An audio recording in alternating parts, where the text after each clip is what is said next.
Depuis que la franc-maçonnerie spéculative existe, c'est-à-dire depuis maintenant 3 siècles, plus de 100 000 ouvrages lui ont été consacrés. Malgré l'ampleur de cette bibliographie, et bien que quasiment tous les usages maçonniques aient été divulgués depuis longtemps, force est de constater que la franc-maçonnerie suscite toujours la curiosité, les interrogations, les inquiétudes et parfois les passions. Mais que font les francs-maçons dans leur loge, entend-on parfois? Certains individus inquiets et manipulateurs, voire psychologiquement fragiles, ont déjà donné des réponses péremptoires. Ils sont d'ailleurs nombreux sur Internet et les réseaux sociaux.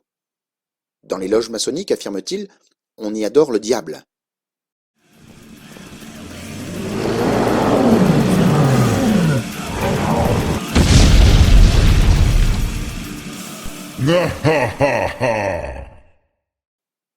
Dans les loges maçonniques, on y pratique la débauche.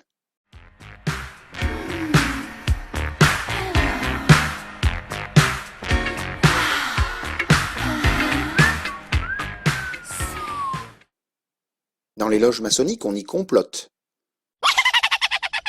Nous sommes 50 000 en France, 500 000 en Angleterre, 3 millions en Amérique, c'est peu. Mais c'est énorme, parce que nous formons un bloc uni d'une seule volonté. Nous rayonnons partout, nous commandons partout, et ceci n'est rien. Je ne vous montre là de la maçonnerie que la puissance physique. Dans les loges maçonniques, on y fait des affaires, illégales bien sûr, sinon ce serait pas drôle. C'est l'or, il est l'or. Les loges maçonniques, disent-ils encore, sont des sectes dangereuses et nuisibles à l'ordre social. Il n'y a pas un Ancien Testament, un Nouveau Testament. Chacun fait son propre testament en présence de Skippy. Cela vous fait sourire, et pourtant, ceux-là vivent de ces préjugés et de ces bêtises depuis très longtemps. Alors, que fait-on dans une loge maçonnique? Une réunion ou tenue de loge se caractérise par l'application d'un rite spécifique, destiné à favoriser une sérénité, une écoute et une qualité d'échange maximale. Les sujets abordés sont très variés et sont fonction des centres d'intérêt de chacun. Ils peuvent concerner la symbolique maçonnique, bien sûr, mais aussi la spiritualité, les questions éthiques, morales, philosophiques, des questions de société. Une tenue, une réunion, peut donner lieu également à des cérémonies particulières, liées par exemple à l'adhésion d'un nouveau membre, c'est-à-dire l'initiation, ou à sa progression dans la hiérarchie initiatique, réception, élévation. Il existe suffisamment de livres, comme je l'ai dit, et de sites internet plus ou moins de qualité, qui permettent aux cherchants sincères de trouver de nombreuses informations sur la franc-maçonnerie. Aussi, je ne vais pas m'attarder sur ces détails, et je vais en venir au cœur du sujet. La loge est le lieu d'un vrai chantier. Celui qui nous permet tout au long de la vie les rencontres les plus surprenantes, comme les enseignements les plus rares. Les francs-maçons ne sont pas parfaits, loin s'en faut. Disons que ce sont des hommes en chemin. Si l'on vient travailler en loge dans un souci de paraître ou de briller en société, ou dans le but de percer je ne sais quel mystérieux secret de toute puissance, ou encore dans le but d'y trouver le supplétif un engagement politique, syndical ou religieux, il y a de très fortes chances de s'y retrouver malheureux. Quand on vient travailler dans une loge maçonnique, c'est avec l'idée de mourir au vieil homme, comme le disaient les anciens rituels, ou encore avec l'idée de se dépouiller des métaux. Ça signifie qu'il faut laisser à la porte des temples tout signe de puissance, toute marque distinctive ou matérielle. Quelle que soit sa place et son rôle au sein de la société, du plus humble au plus exposé, il faut renoncer en loge à tout ce qui ne va pas dans le sens de la perfection de soi. Le franc-maçon est ainsi placé devant une double exigence apparemment contradictoire. Il doit d'une part mener une réflexion sur l'expérience qu'il a acquise, et d'autre part, renoncer à ce que cette expérience l'empêche d'écouter et de respecter celle de ses frères.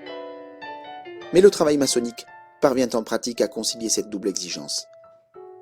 Il ne faut pas en déduire qu'une loge maçonnique est un repère de doux rêveurs, de contemplatifs retirés du monde. Ce serait commettre une lourde erreur. La loge n'est pas hors du monde.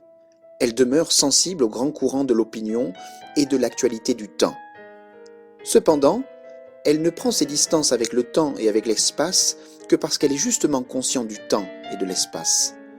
La loge ne tourne pas le dos à l'actualité, elle lui donne son sens par rapport à l'idée qu'elle se fait de l'humanité éternelle. Si bien qu'il ne faut pas accorder une importance démesurée à l'image symbolique de l'institution toute-puissante, de la cheville ouvrière des grandes révolutions, du moteur secret des campagnes pour le progrès, la justice et la liberté. C'est une belle image, certes, car toutes les grandes conceptions de l'heure ont toujours trouvé un écho dans les loges. Cependant, cette image ne rendra jamais parfaitement compte du travail maçonnique parce qu'il est infiniment plus subtil et souterrain. Ce travail s'inscrit dans le long terme et consiste à réunir les individus les plus divers qui, sans la franc-maçonnerie, auraient continué de s'ignorer.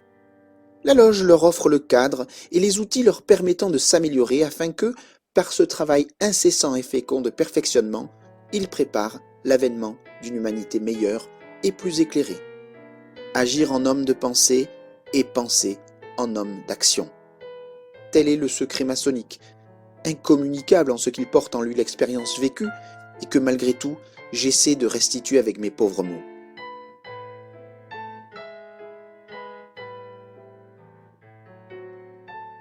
Oui, mais n'y en a-t-il pas d'autres? Non, il n'y a pas d'autre secret, si ce n'est des conséquences qui en résultent.